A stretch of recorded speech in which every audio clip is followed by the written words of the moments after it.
Okay, so the title of my sermon is Limited to the Will of a Limitless God. Romans 12:2, do not be conformed to the patterns of this world, but be transformed by the renewing of your mind, then you will be able to test and approve what God's will is, his good, pleasing, and perfect will. I'm going to take that verse apart. Okay, turn it down a little bit, it's kind of squeaking. Okay. So I'm going to take that verse apart and make 2 points out of it. First point, do not be conformed, renew your mind. In Matthew 14:22-33, we see Jesus is preaching. He's preaching to the crowd. You know, he's doing his thing. So after a while, he tells the disciples, he says, hey, why don't you guys go out on the boat, just go out for a while, and I'll be out there later, I'll catch up with you. Whatever he says, right? So they go out, a couple hours go by, they're doing their thing, they're fishing, they're chilling, whatever they do. And so as they're out there, a storm comes up. Right? I mean, this isn't, I'm sure they're used to storms, but I mean, this is, the waves are crashing, the wind's blowing, the rain's coming down. I mean, this thing's crazy. And so, but like I said, they're used to it, so normally they do good. But then on top of all this, I'm sure they're nervous. On top of all of this, they see somebody walking on the water. That would freak me out. What about you guys? Would that freak you out if somebody was walking on the water? I mean, they were like, holy crap, this is a ghost, oh my gosh. So, here they think this ghost is coming at them. They think they're going to die. This is the end. But it's Jesus. And Jesus, knowing their fears, he calls out and he says, don't be afraid, it's just me, Jesus.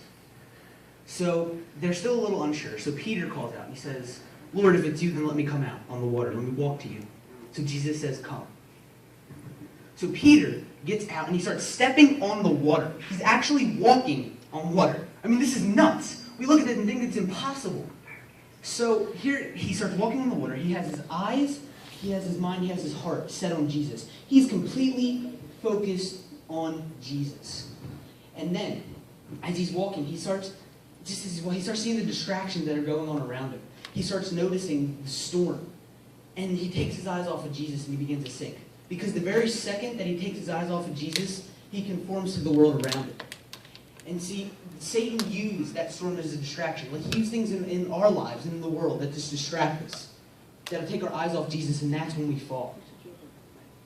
See, Peter needed a new mindset. Because if he would have had renewing of his mind, he would have realized that Jesus had him. He would have realized that he was safe in Jesus. Because we got to know, God's never going to let us down. He's always going to be there for us, even when there are distractions and things that seem so big in our lives. Let's see. It was in God's will for Peter to walk on the water. That brings us to our second point. Then you will be able to test and approve what God's will is, his good, pleasing, and perfect will. God's perfect will. See, if he would have kept his eyes on Jesus, if he would have had the mindset of knowing that Jesus had him, he would have not taken his eyes off God and conformed to the world. God's will is perfect. God is going to always be there for us. He's always going to have us. When we walk with God, that's when his will starts unfolding in our lives.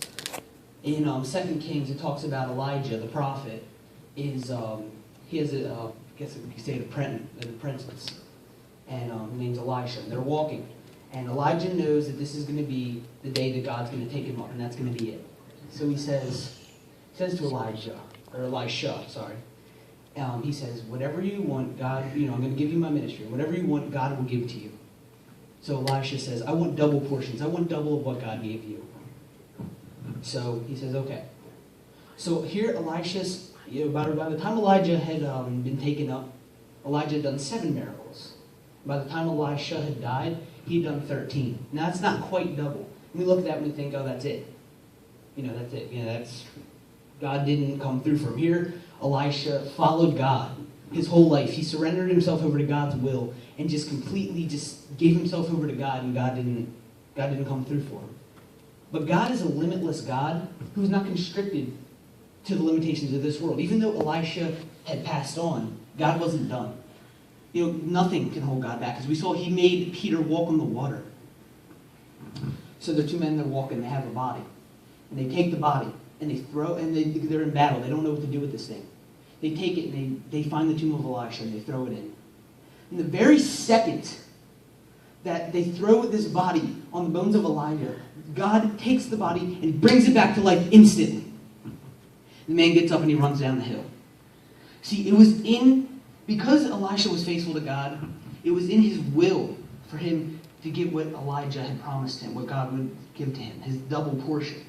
Because when we follow God, that's when we can just really just see his will unfold in our lives. And when we give up our will, we can do things, and we just follow God's, we can do things that we didn't think were possible. So my challenge to you is to trust God. Because as humans, we struggle with so much pride that we just can't let anyone else control our lives. But we see that God will not let us down. He's always been there. He can do things we didn't even think were possible. So just let him guide you. Jesus is reaching out for you to take his hand. So will you take his hand and be limited to the will of a limitless God? Now Brian's going to come up because that's all I got, because that's about it for fine arts. So he's going to kind of expand on this.